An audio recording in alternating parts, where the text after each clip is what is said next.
Hey guys, welcome back to the channel. So today, as you can see, we've got some odds and ends fall chores that we are doing. We are officially removing out plants, trying to get things weeded and cleared out for the coming season.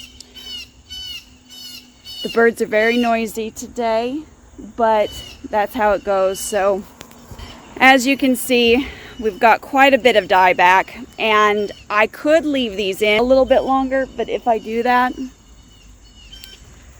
the tomatoes are just going to rot. So we have opted to go on ahead and pull all of the tomatoes out of this bed today. That might be happening later this evening because we do need to make a run to our local garden center.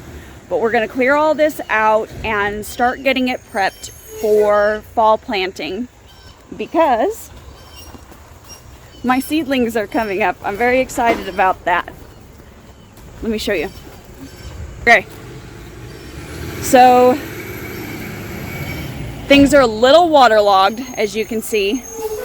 And then there's a few that are down here as well and coming up.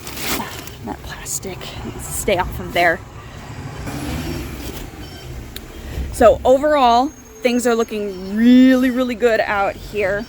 And of course, as you saw, I was kind of cleaning up our strawberries. We're getting to the end of the season, so I'm just clipping back everything that's dying off. That's very simple and easy to do, just basic. strawberry maintenance, I guess you could say. All right, so I'm gonna go on ahead and head in, get myself cleaned up, get some breakfast, and I will see you when we head out to our local garden center. Oh, and did I mention we have a rose to plant today as well? So you'll be seeing that too. Lots of little things going on today. It's going to just be a daily vlog. So I hope you enjoy coming along with us on our little bit of a weekend adventure, okay? I'll see you in a bit. Hey guys, so put it somewhere to give it room to grow because it'll. Okay. Well, yeah. It's part of the mint family. Yeah. Well, we wanted it to grow. Okay, so we have found an awesome find here at the local garden center. We have been looking for lamb's ear for months, and she's got a bunch of it. I say we take at least 2. Now, this is, like my mom was mentioning here just a minute ago, it is in the mint family, so you want to put it in a spot where it's going to be able to take over, and you're not going to mind. And then, oh, they've got catmint. There's just so much here, guys. This is really one of our favorite spots to come out and hang out doing mother-daughter days. But look at this pretty flower. Oh. But it's a mint, so it would take over the universe. Just saying. There's mums. There's single mums, but they also have some tricolored mums out here. So I'm thinking we may be grabbing some of these different size mums. I mean, let me turn you around. These are the size of shrubs. Look at them. This is one just here. I'm not sure what color it is. There's a ton of blooms, but nothing's opened yet. Sometimes they'll have blooms way down deep in there, but huge plants. And we've got 5 different pots that we need to fill. So that's part of the reason that we're out here. We want something that is going to last at least, hopefully, in an ideal situation, through the next frost. But I don't know if they will. The mums will. But we'll see what else we end up finding. We're contemplating some purple fountain grass, but have not fully decided on that. We've got herbs. We don't need any oregano, that's for sure. But plants, etc. is just one of our favorite places. She keeps everything loaded. It's almost like walking into a fairy garden here.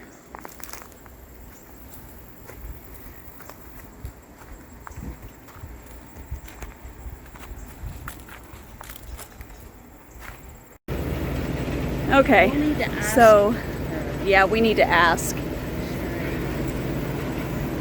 This is a fig that is mocking us. But look at all of those up in there. So if you followed us for any length of time, we do have a fig tree. Oh, it's a beautiful rose. Is it a Rose of Sharon? Yes, it is. Very huge. Gorgeous.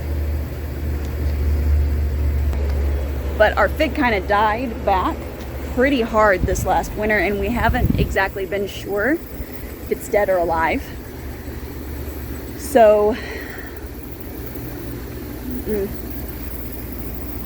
shade. We don't have shade on our property. So it's nice when you go to a shade garden, when you don't have something. But, yeah, so we need to ask your local garden center. They always know about odds and ends, things like that. Don't know why I didn't ask sooner. Don't know why I didn't think of it. Check this out. Sort of just a little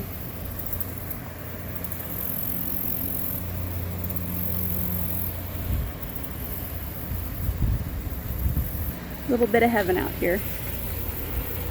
This was a good mother-daughter day outing. Okay. Sorry. Well, we have been working on developing our side garden, and we have found, well, Mom found, Lirio. That one looks good too. But I love the structure of it. I love the free-flowing grass and then the structure of these blooms. Super Blue Lirio is what it is called. Hardy 6 to 10. 6 to 10, okay. So that's pretty much all of the south. Be able to handle our winters. Okay. Any in sun to shade, any soil that is not soggy. All right. Well, that's us. We don't live in soggy. Yeah. That one and that guy there, I think.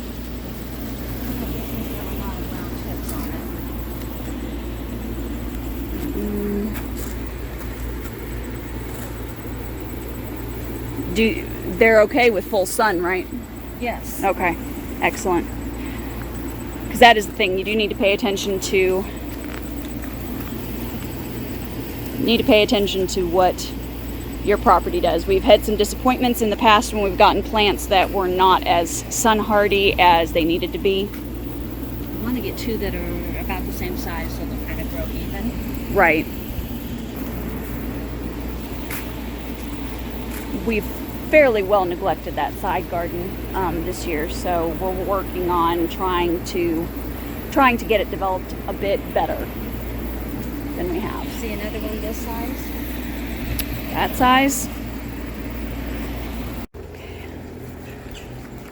Mom is guarding our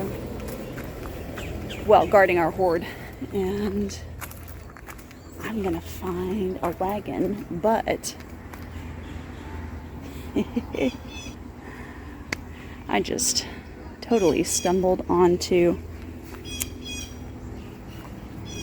some 6-packs here of goodie things, one of which happens to be thyme. I've got 3 already, but if you haven't had a chance to start, this is a good alternative if you're getting greens, because you can continue to harvest off of them. I try to stay away from things such as cabbage, because, you know, I don't have enough room for broccolis and things, and you only get one head off of things like this. I'm considering making a video about fall gardening and kind of some of the specifics that way.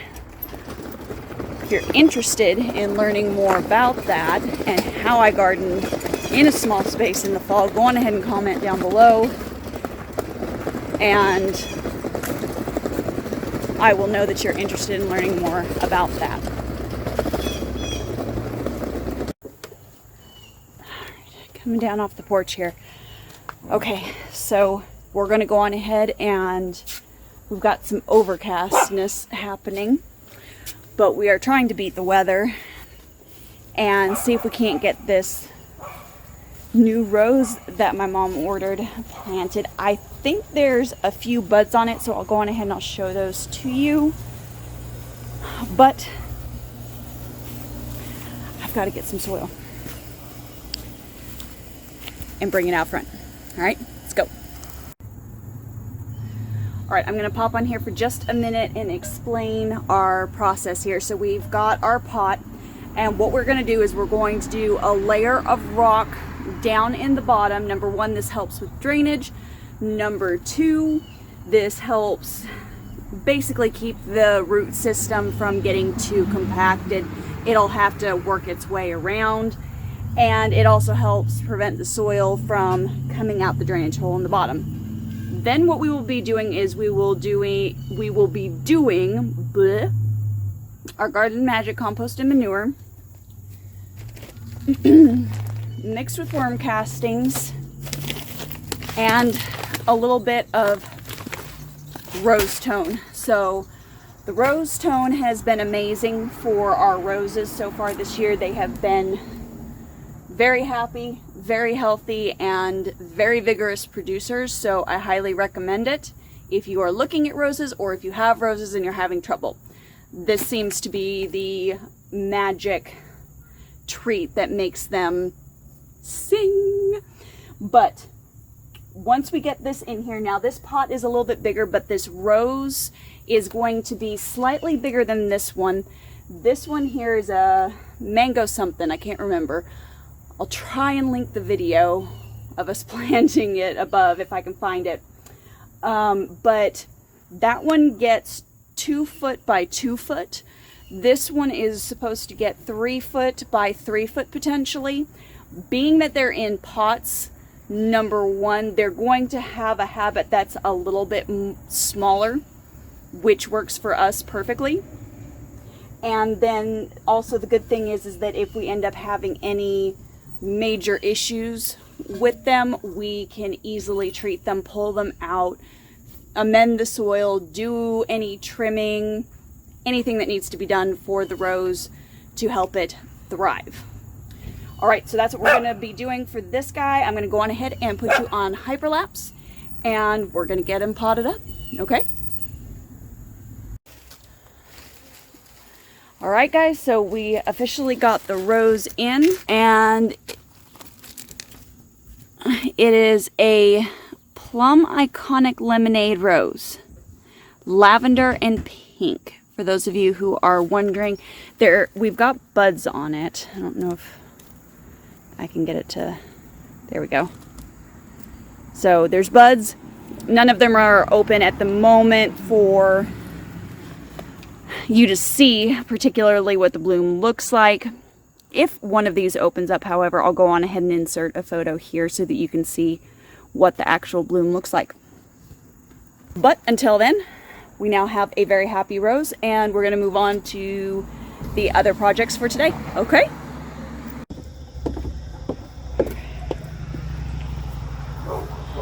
Hello everybody. It's the next day. So I did not get to the removal over here. So the goal is to get that done before I have to go to my day job, and hopefully before I kill my miniature dachshund. Okay? So I'm gonna go on ahead and I'm gonna stick you on hyperlapse here, and we're gonna get this going. All right?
I did. That's all I was able to really glean that is not rotten between this bed and that bed. I couldn't save any of the smaller tomatoes. At this point, it's way late in the season. Let's just be honest. October. So tomatoes are just, as soon as they're turning, they're rotting. The bigger ones, it's not so bad. But the smaller ones that tend to ripen way quicker, Yeah. So I did not get the planting part done, but that's okay. We'll do that on a different video, and that might actually be really good because I can talk to you guys about fall crops, what fall crops I plant in our small spaces, and why I plant those plants, because fall gardening is different than spring and summer gardening. Most of the time the crops are single crops, so when you plant only one beet seed, you only get, of course, one beet, which is fine, but that means that it takes more space for you to have enough beets for you to eat on, not counting storage for the winter. So it is kind of important that you understand the differences and the nuances of growing in the fall. But honestly, growing in the fall, it's just way easier than the summer garden. I don't know how else to tell you that. It's just way easier to garden in fall. So I'm gonna go on ahead. I'm gonna sign this video off. I'm gonna get inside, and I will see you on the next video. As always, guys, keep it simple, natural, and essential. Talk to you later.